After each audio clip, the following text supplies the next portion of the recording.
इस क्वेश्चन में कह रहा है a body of mass 6 kg is under a force which causes displacement in it given by s equal to t square by 4 metre where t is time.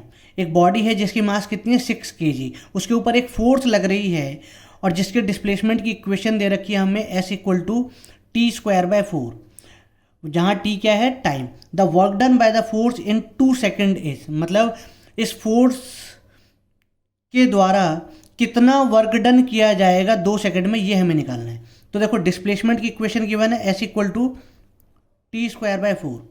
इसे एक बार differentiate करेंगे तो differentiate करने पे हमें वेलोसिटी आ जाती है, ठीक ना, v equal to d s by d T.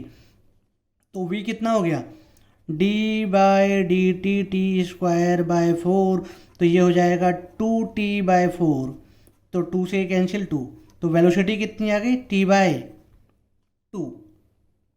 Acceleration के लिए इसे एक बार और डिफ्रेंशिएट करते हैं, a equal to d v by d t, तो इसे एक बार और डिफ्रेंशिएट करेंगे तो t बाई 2 का डिफ्रेंशिएशन हो जाएगा 1/2, ठीक, t का हो जाएगा 1, क्लियर ना। इसे ऐसे लिख लेंगे 1/2 कॉमन आ जाएगा तो d by d t T का, और d by d t T का क्या हो जाता है 1, क्लियर।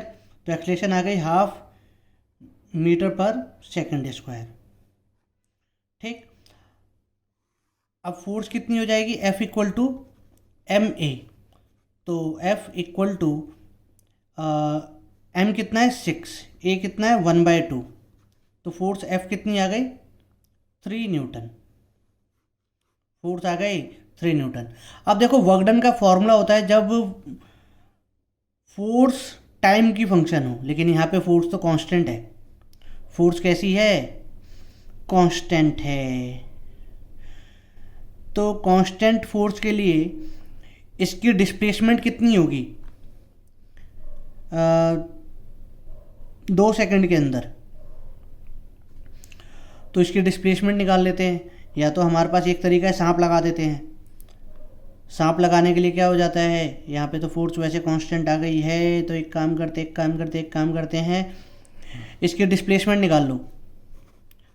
t इक्वल टू 0 पे s कितनी आ गई 0, और t इक्वल टू 2 पे s कितनी आ गई 1, ठीक।